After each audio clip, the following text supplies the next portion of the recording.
సుమన్ టీవీలో మీ business promotions కోసం ఈ కింది నెంబర్ను సంప్రదించగలరు.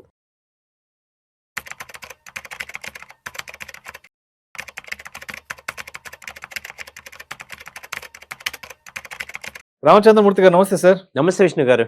రామచంద్రమూర్తి గారు, రీసెంట్ గా మనం ఇండియన్ బిగ్ బుల్ హ్మ్. ఎడిషన్ ఒకటి స్టార్ట్ చేసాం, గుర్తుందా? మన ఫస్ట్ రేఖా జుంజున్వాలాకి సంబంధించిన అవునండి. వీడియో ఒకటి చేసాం. అవునండి. సో ఇప్పుడు ఇండియన్ బిగ్ బుల్ ఎడిషన్ లో భాగంగా సెకండ్ వీడియో, ఇండియాలోనే the biggest investor Vijay Kedia is one of the India's most well known stock market investor. అవునండి. సో ఆయనకి సంబంధించిన పోర్ట్ఫోలియో రివ్యూ గురించి ఒకసారి మాట్లాడుకుందాం. అంటే మామూలుగా మనం రాకేష్ జుంజున్వాలా ఉన్నప్పుడు ఫస్ట్ ఆయన గురించి మాట్లాడుకునే వాళ్ళం, బట్ రీసెంట్ టైమ్స్ లో విజయ్ కేడియాకి సంబంధించినటువంటి ఆర్టికల్స్ కూడా చాలా ప్రముఖంగా వస్తున్నాయి. కాబట్టి ఏంటి అసలు విజయ్ కేడియాకి సంబంధించినటువంటి ఇన్వెస్ట్మెంట్ పోర్ట్ఫోలియో డైవర్సిఫికేషన్ ఎలా ఉంటుంది, ఆయన స్టాక్ సెలెక్షన్ ఎలా ఉంటుంది, ఏంటి అసలు ఆయన స్ట్రాటజీ ఎలా ఉంటుంది, నేను పలానా కంపెనీలో ఇన్వెస్ట్ చేయాలి అన్నదానికి ఆయన విజన్ ఏంటి అసలు? మంచి క్వశ్చన్ అడిగారు సార్. యాక్చువల్‌గా విజయ్ కేడియా గురించి తెలుసుకోవటం కూడా చాలా అవసరం మనందరికీ కూడా. ఎందుకంటే ఇప్పుడు రాకేష్ జుంజున్వాలా గారు గానీ, వారెన్ బఫెట్ గానీ అలా సంపాదించారు అనేది ఒక డీప్‌గా మనకు తెలీదు కానీ ఏదో టైటాన్ కొన్నారు వచ్చేసింది అనొచ్చు. ఈయన ఫిలాసఫీ మనందరికీ కూడా ఉపయోగపడే ఫిలాసఫీ అనమాట. ఈయన ఏం చెప్తున్నాడంటే, ఈయన మనలాగా మిడిల్ క్లాస్ నుంచి వచ్చి హైలైట్స్‌కి వెళ్ళిన పర్సన్ తప్ప ఓవర్ వెల్తీ ఫ్యామిలీ నుంచి వచ్చిన పర్సన్ కాదు. అయితే ఈయన యొక్క ఈ వెల్త్ క్రియేషన్ కూడా ఏదో ఒక రోజులోనే 2 రోజుల్లోనే రాలేదు. ఓవర్ నైట్ లో వచ్చిందేం కాదు. It's a decade of systematic planning, persistence, experience, hit and trial process. ఈయన ప్రాసెస్ ఏంటంటే ఒక రూల్స్ పెట్టుకున్నది ఏంటంటే స్మైల్ అని ఒక రూల్ ఒక ఫ్రేమ్ వర్క్ స్మైల్ అంటే ఆయన పిక్ చేసే స్టాక్ ఈ రకంగా ఉండాలి. షార్ట్ కట్ లో స్మైల్ అని పెట్టుకున్నారు. ఎస్ అంటే ఏంటంటే స్మాల్ ఇన్ సైజ్. అంటే ఇప్పుడు ఉన్న కంపెనీస్‌లో తక్కువ మార్కెట్ క్యాపిటలైజేషన్ ఉన్న కంపెనీ ఏంటి?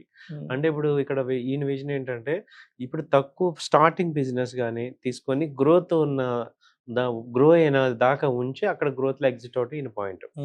అది దానికి ఎగ్జాంపుల్‌గా ఈయన అతుల్ ఆటోలో ఇన్వెస్ట్ చేశారు. ఇప్పుడు బజాజ్ ఆటో ఉంది, పెద్ద కంపెనీస్ ఉన్నాయి. కానీ ఈయన అతుల్ ఆటోలో ఇన్వెస్ట్ చేసి దాదాపు 58 లాక్స్ షేర్స్ ఉన్నాయి. అలాగే 284 క్రోర్స్ నెట్ వర్త్ ఉంది. 20% స్టేక్ ఉంది. అంటే ఈయన విజన్ ఏంటంటే, ఇది చాలా గ్రో అవుతుంది. సో లాంగ్ టర్మ్ ఇన్వెస్ట్మెంట్ చేసుకోవచ్చు. అంటే స్మాల్ ఇన్ సైజ్, తక్కువ సైజులో ఉన్నప్పుడే పట్టుకొని వెయిట్ చేయడం అనేది ఈయన ఫిలాసఫీ అనమాట. ఆ తర్వాత వచ్చి medium in experience. So experience లో వాళ్ళు ఎక్స్పర్ట్స్ కాకపోయినా మీడియం ఎక్స్పీరియన్స్ ఉన్నా కూడా పర్వాలేదు. అంటే వాళ్ళు తట్టుకుంటారు, ప్రాబ్లమ్స్ ని తట్టుకొని ముందుకెళ్లే కెపాసిటీ వాళ్ళకు ఉంది అనేది ఈయన ఐడెంటిఫై చేసుకోవటం. తర్వాత ఎల్ అంటే large in aspiration. So aspiration లో లార్జ్ ఉండాలి మేజర్ గా. ఇప్పుడు ఈ రెండు మనకి చూస్తే మన హైదరాబాద్ ఫార్మా కంపెనీస్ ఇలా ఉండేవి. 10 years back doctor Reddy small in size, but he has very high aspiration. అలాగే లారస్ ల్యాబ్ వచ్చింది మనకి, న్యూలాండ్ ల్యాబ్ కానీ, దివీస్ ల్యాబ్ కానీ, ఇవన్నీ ఏంటంటే మన కళ్ళ ముందు గెయింట్ కంపెనీస్ అయినాయి. సో అలాంటి స్టార్టింగ్ పాయింట్లు పట్టుకొని ఆయన అలా ఉంచుకుంటాడు అనమాట. నా 5వ ఫిలాసఫీ ఏంటంటే extra large in market potential. అంటే మామూలు మార్కెట్ పొటెన్షియల్ని వీళ్ళ యొక్క యాస్పిరేషన్తో, ఐడియాల్స్, యూనిక్ వేలో ఎక్స్ట్రాగా తీసుకెళ్లే టాలెంట్ మేనేజ్మెంట్ గనక ఉందా లేదా అనేది చూసుకుంటారు. ఇవి చూసుకొని ఆయన ఇన్వెస్ట్ చేసి డెడికేటెడ్గా, పేషెన్స్గా ఆ కంపెనీస్లో stay invested for long term. మధ్యలో ఆటుపోట్లు రాగానే అమ్మేయటం ఇలా కాకుండా ఒక లార్జ్గా ఉండే ఈయన ఫిలాసఫీతో ఈయన స్టార్ట్ చేయటం వల్ల ఇవాళ మీరన్నట్టు ఇండియాలోనే లార్జెస్ట్ బిగ్ బుల్ లాగా ఇన్వెస్టర్ అయ్యారు. సరే ఇప్పుడు ఈయన యొక్క ఇవి చూసుకుంటే అట్లీస్ట్ ఇప్పుడు మనం అన్నట్టు ఇలాంటి కంపెనీలో ఈయన సెలెక్ట్ చేసిన కంపెనీలో మనం కూడా కొంత పెట్టుకున్నాం అంటే జనరల్‌గా ఏంటంటే సక్సెస్‌ఫుల్ పీపుల్ ఫాలో అయితే సక్సెస్ వస్తది. ఆబ్వియస్లీ మంచి వాళ్ళతో తిరిగితే మనం బాగుంటాం, మనకి మంచి అలవాట్లు వస్తాయి, అంతే కదా. సక్సెస్ అయిన పీపుల్ మనం ఫాలో అవ్వాలి, వాళ్ళ మోటివేషన్ గా తీసుకోవచ్చు. సో ఇందులో వాళ్ళు అందుకనే మీకు మనం ఇవి సక్సెస్ఫుల్ పీపుల్ తో మనం ఇవ్వటం వల్ల ఇలాంటి కంపెనీలో కూడా మీరు కూడా ఏమన్నా ప్లాన్ చేసుకోవడానికి ఒక గైడెన్స్ ఇస్తున్నట్టుగా మీరు తీసుకోవచ్చు. ఈయన అతుల్ ఆటో కొన్నారు సార్. ఈయన 20% స్టేక్ ఉంది. దాదాపు 282 క్రోర్స్, దాదాపు 284 కోట్లు. తర్వాత తీసుకుంటే న్యూలాండ్ ఫార్మా కంపెనీ. న్యూలాండ్ వచ్చి ఇందులో దాదాపు ఈయనకి 1,30,000 షేర్లు ఉన్నాయి. 1,30,000 షేర్లు న్యూలాండ్ కంపెనీ. అందులో 246 కోట్లు వర్త్ ఆల్మోస్ట్ 1% స్టేక్ దాంట్లో. స్టేక్ ఉంటుంది. మూడోది ఎలికాన్ ఇంజినీరింగ్, అదొచ్చి 2,25,000 షేర్స్ ఉన్నాయి. అది 118 crores వర్త్ ఉంది. 118 కోట్లు వర్త్ అది. 1% 1% స్టేక్ ఉన్నట్టు. ఉంది టోటల్ గా. ఆ తర్వాత సుదర్శన్ కెమికల్స్, ఇది వచ్చి 10 lakh షేర్స్ ఉన్నాయి. 10 lakh షేర్స్, 10 లక్షల షేర్లు షేర్లు సుదర్శన్ కెమికల్ లో. కెమికల్ లో 91 crores వర్త్ ఉంది. వర్త్ దాని రేట్ 1.3% స్టేక్ ఉంది. అలాగే యథార్థ హాస్పిటల్స్ 9,65,000 షేర్స్ 9,65,000 షేర్లు ఉన్నాయి. ఉన్నాయి. ఇది యథార్థ హాస్పిటల్లో. వర్త్ వచ్చి 83 crores వర్త్ ఉంది. తర్వాత వైభవ్ గ్లోబల్, దీనిలో ఏంటంటే 33.75 లక్షల షేర్లు ఉన్నాయి. వర్త్ వచ్చి 79 crores, 33,75,000 షేర్లు ఉన్నాయి. సో 2% స్టేక్ ఉంది ఇది. తర్వాత మహేంద్ర రిసార్ట్స్ హాలిడేస్ అంటాం దీన్ని. దీనిలో 20,25,000 20,25,000 షేర్లు, 47 crores ప్రెసెంట్ వాల్యూ ఉంది. 48 crores దగ్గర 1% స్టేక్. అంటే మినిమం 1% స్టేక్ మెయింటైన్ చేస్తున్నారు దేనిలో అయినా కానీ, ఏ కంపెనీలో అయినా. అలాగే ఈయన కంపెనీలు టాప్ 7 కంపెనీస్ మనం చూస్ చేసుకుంటే ఈ కంపెనీస్ ఒకసారి ఐడెంటిఫై చేసినా మనకి అర్థమవుతుంది ఏంటంటే టాప్ కంపెనీలు ఏం కావు, ఒక గైడెన్స్ లాగా. అవునండి.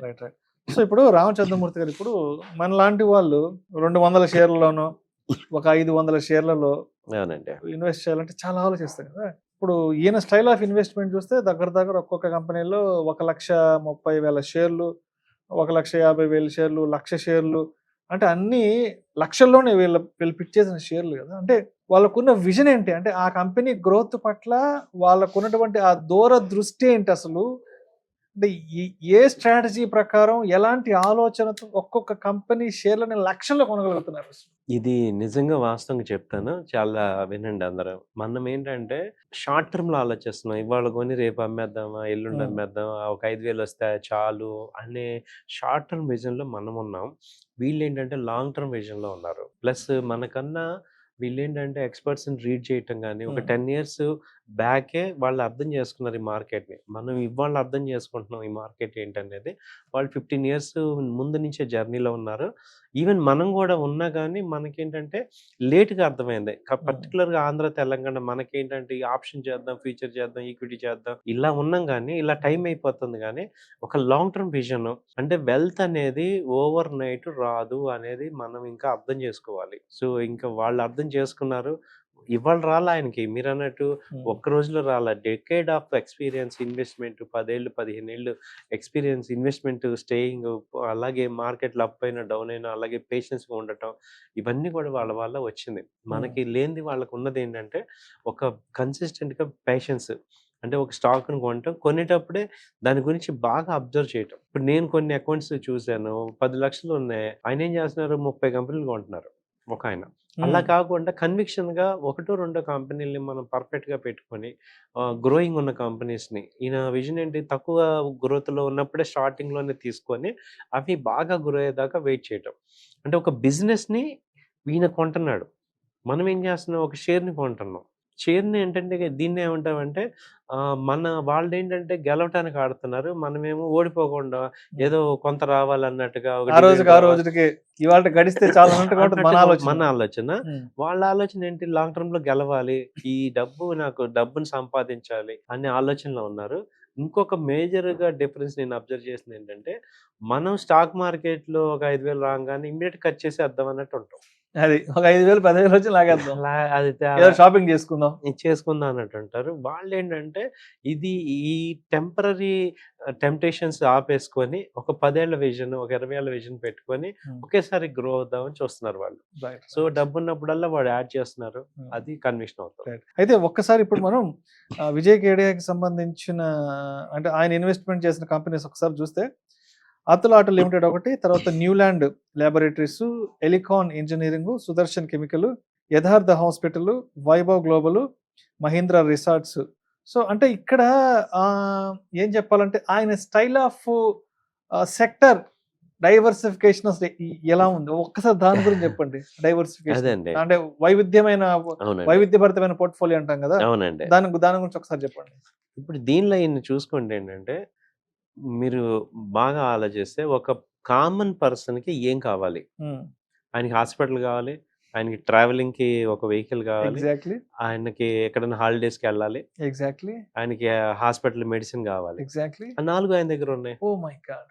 అంటే ఒక మనిషి యొక్క దైనందిన జీవితంలో ఏ అవసరాలు ఉంటాయి, ఆ అవసరాలను తీర్చే కంపెనీలు ఏంటి, అది పట్టుకున్నాడు అక్కడ. పట్టుకున్నాడు ఆయన. అబ్బబ్బబ్బబ్బబ్బా. ఆ, ఇప్పుడు మీరే చూడండి, holidays Mahindra holidays Mahindra holidays, అతులు అటు ఇటు తిరగాలి ట్రాన్స్పోర్ట్. కాబట్టి. తర్వాత న్యూలాండ్ ఫార్మా ఉందా, ఫార్మా కంపెనీస్, యథార్థ హాస్పిటల్ ఉంది. సో ఇక్కడ ఏం చేశాడు, ఒక కామన్ పర్సన్కి ఏం కావాలి ఆ కంపెనీలు ఇన్వెస్ట్ చేశారు.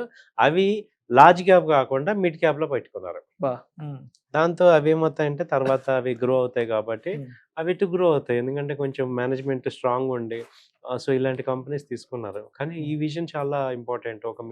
ఒక కామన్ పర్సన్కి ఏం కావాలో అర్థం చేసుకొని ఆ కంపెనీస్లో ఇన్వెస్ట్ చేయటం ఇవాళ ఎలా అయిపోయారు ఇండియాలో. సో మనం కూడా అలాంటిదే అర్థం చేసుకోవాలి. ఎస్, రామచంద్రమూర్తి గారు, నిజంగా విజయ్ కేడియా గారి పోర్ట్ఫోలియో చూస్తే అంటే ఒక సక్సెస్ఫుల్ పీపుల్ యొక్క సక్సెస్ ని మనం ఎందుకు అర్థం చేసుకోవాలి, ఎందుకు తెలుసుకోవాలి ఏంటన్నదానిది ఇక్కడ చాలా సుస్పష్టంగా అర్థమవుతుంది. నిజంగా ఇప్పుడు మీరు చెప్తుంటే అర్థమవుతుంది. ఎందుకంటే అటువంటి వాళ్ళని మనం ఏ విధంగా ఇన్స్పైరింగ్ గా తీసుకోవాలి, వాళ్ళ నుంచి ఎటువంటి మోటివేషన్ పొందాలి అనేది ఇక్కడ జస్ట్ వాళ్ళ పోర్ట్ఫోలియో స్టైల్, వాళ్ళ పోర్ట్ఫోలియో డైవర్సిఫికేషన్ చూస్తేనే అర్థమైపోతుంది వాళ్ళ స్టైల్ ఆఫ్ ఇన్వెస్ట్మెంట్ ఎలా ఉంటుంది. ఎలా ఉంది.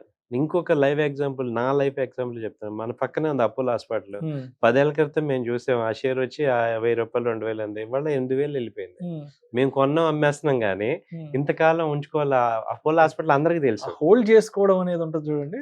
That is the key point. ఇవాళన్నా అందుకే మేము చెప్పేది ఏంటంటే మాకు అర్థమైంది, ఇలా కాదు, ఏదో టెంపరీగా కాదు, లాంగ్ టర్మ్ పెట్టుకోవాలని వాళ్ళు గట్టిగా చెప్పగలుగుతున్నాం. ఎందుకంటే మేము ఎక్స్పీరియన్స్ అయ్యాం, వీళ్ళని చూసాము. ఇవాళ మనం ఏదో ఒక కంపెనీ కొన్నామంటే ఏదో రేపు పొద్దున్న అమ్మేద్దాం, ఎల్లుండి అమ్మేద్దాం కాకుండా కరెక్ట్ కంపెనీ లాంగ్ టర్మ్ లో కొంత ఇన్వెస్ట్ చేసుకోవచ్చు. Thank you sir, thank you so much Ramachandramurthy గారు. Indian stock market big bull edition లో భాగంగా విజయ్ కేడియాకి సంబంధించినటువంటి పోర్ట్ఫోలియో అనాలిసిస్ గురించి చాలా చక్కగా తెలియజేశారు. థ్యాంక్ యూ సో మచ్ అండి. Thank you.